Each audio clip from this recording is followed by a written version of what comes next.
Hey everybody, Mr. Knox here. I am going to play a Renaissance PowerPoint for you guys. Um, and then there will be an accompanied close notes form kind of thing that you can turn in to show that you've actually watched it and hopefully learned something. So let me mess around with Zoom and get it pulled up. Share screen, PowerPoint, share, and here we go. All right, so Renaissance. This is a very famous painting by Michelangelo on the Sistine Chapel in Vatican City in Rome.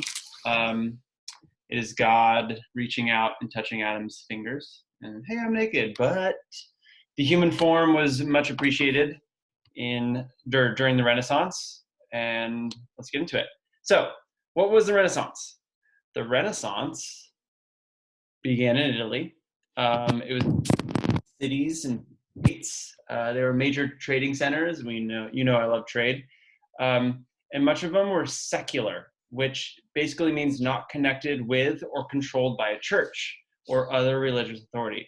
So a lot of medieval Europe was controlled by the church, like we talked about in class.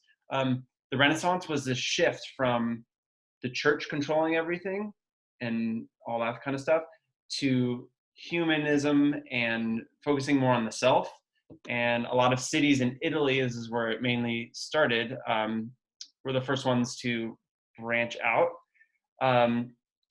And they focused more on material objects and enjoying life. It wasn't sacrificing oneself for God and the afterlife and for things like that. They started to appreciate things in the here and the now. So, Renaissance started in Italy. Renaissance actually means rebirth in French. If you speak French, you would have known that. People saw it as recovering from the Dark Ages and the plague, which happened, 100 years or so before the Renaissance really began. And because of the plague as well, a lot of people lost their faith in the church. They're like, why would God do this to us? Why would they kill almost a half or a third of European population? So they started to question what was going on. So another thing that contributed along with the plague and all that kind of stuff were the Crusades. I believe, talked about the Crusades briefly in class. The Crusades were a war between the Middle World and Islam, as well as Jews, and also Christianity, which was Christendom, which was Europe. So after the Crusades, when these two worlds had connected and collided and fought, they were exposed to a lot more things. And people in Europe like, ooh, I like what's going on over there. I'm interested. And there was increased demand for Middle Eastern products. It stimulated the production of goods to trade in Middle Eastern markets. So trade, people have these connections. The roads the armies marched down were now connected again. So it was easier to get from one world to the next. And it encouraged the use of credit and banking. A lot of people didn't have the money right there in front of them, but they still wanted it. So they would sign like IOUs and things like that. And when we get into it, Florence was a huge center of banking with the Medici. That's the name of the families that lived there. So the church rule against usury and the bank's practice of charging interest helped to secularize northern Italy. So usury is basically charging interest, and the church was completely against that. As society moved away from the church, things started to become more secularized, and they started to go against some of the church beliefs and doctrine. And letters of credit were served to expand the supply of money and expedite trade. It basically sped things up, much like our world today. People use credit cards. Even though they don't have the money, they promise to pay it eventually. That's what credit is. So the businesses they're selling things, they're getting money. Meanwhile, people are getting what they want in hopes of, or promising to pay back later. And this also led to a new whole career in accounting and bookkeeping, where they used Arabic numerals. No longer was Europe focused on Latin. That's what most of people in the church spoke. They were introduced to the numerals that we use today, 0, 1, 2, 3, 4, and so on, that people used in the middle world, Arabic numerals. That's why they call them that. Okay, so Crusades, battle, Christians, Muslims, in the fight for the Holy Land. We talked about that a little bit. But let's get to Italian city-states. During the Renaissance, there were a bunch of cities in Italy, or what we now know as Italy, that fought each other a lot. They never became united, caused this tension constantly, people warring all the time, and it kind of pushed them to come up with new inventions, new art, new ways of life to get better than everyone else. And they also were along the coast, the Mediterranean, which led to a lot of trading. And originally they were republics. So again, not being ruled by the church, but there was a small group of people leading and making the decisions for each city-state. One of the richest cities was Milan. Oh, I should actually, there we go. One of the richest cities was Milan, which is up in the mountains. It's where Andrea Bocelli sang his Easter serenade, if anyone watched that on YouTube. It connected through the Alps and connected Italy with the rest of Europe. So it became really important and really rich because of that.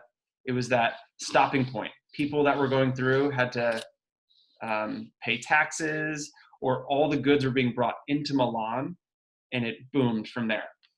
It also produced a lot of armor because it had access to a lot of natural resources that produced the armor, a lot of metal and a lot of technology. And like I mentioned before, a lot of these city-states were fighting each other, and having armor, super important. Okay, another one was Venice. It still sits on the Adriatic, which is on the northern side of Italy. It attracted trade from all over the world, and it was a very strong naval power. Since it was right on the water, what they focused on in inventions was advanced boats and and battleships and things like that. So they became a trading center, and they became basically the trading center with the middle world because they had such advanced they just had advanced boating skills. They got to the middle world faster and more easily than all the other city-states in Italy, and they became very strong that way. They were another source of trade from the middle world. So Milan was with Europe. Venice was mainly the connection with the middle world. Then there was Florence. I mentioned earlier that they controlled they were advanced in banking.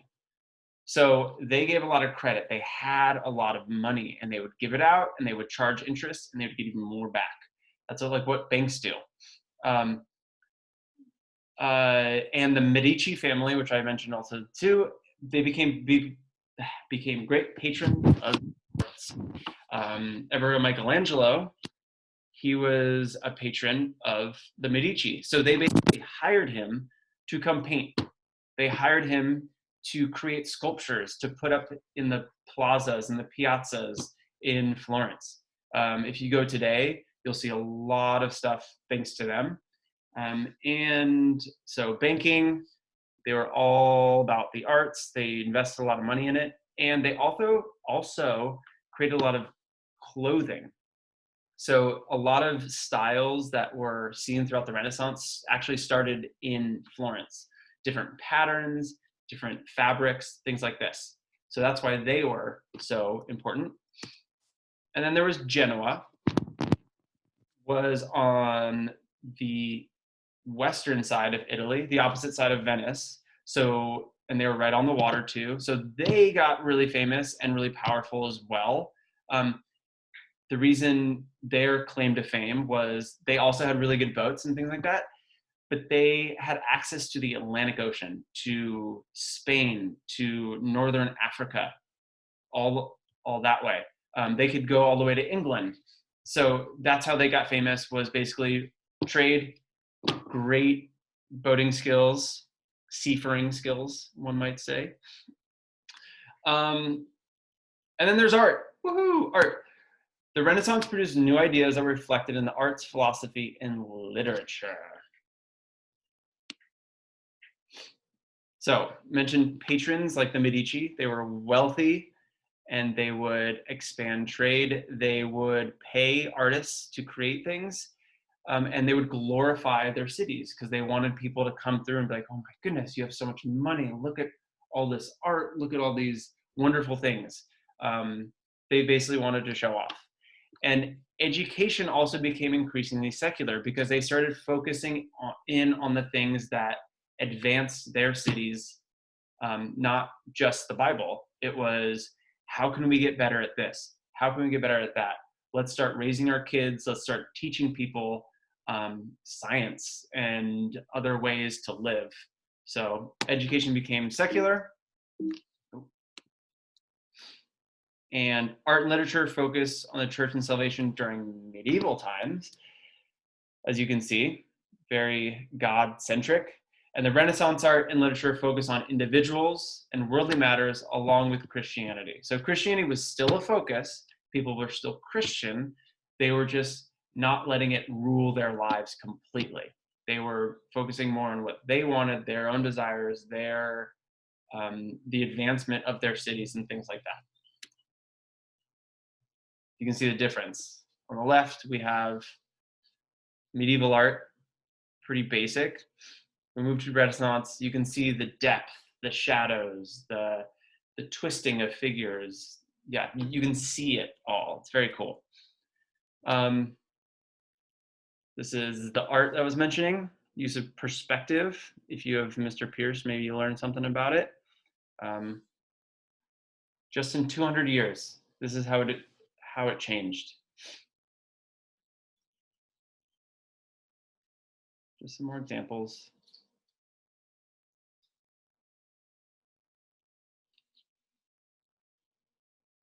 All right, so that's just an introduction to Renaissance times, where it happened, some major players in it, and there will be other, there we go. There will be other quick videos that you guys can check in. Miss you guys all, and hopefully you are doing well. Check in at 10 o'clock every day. I'll be here. Miss you guys.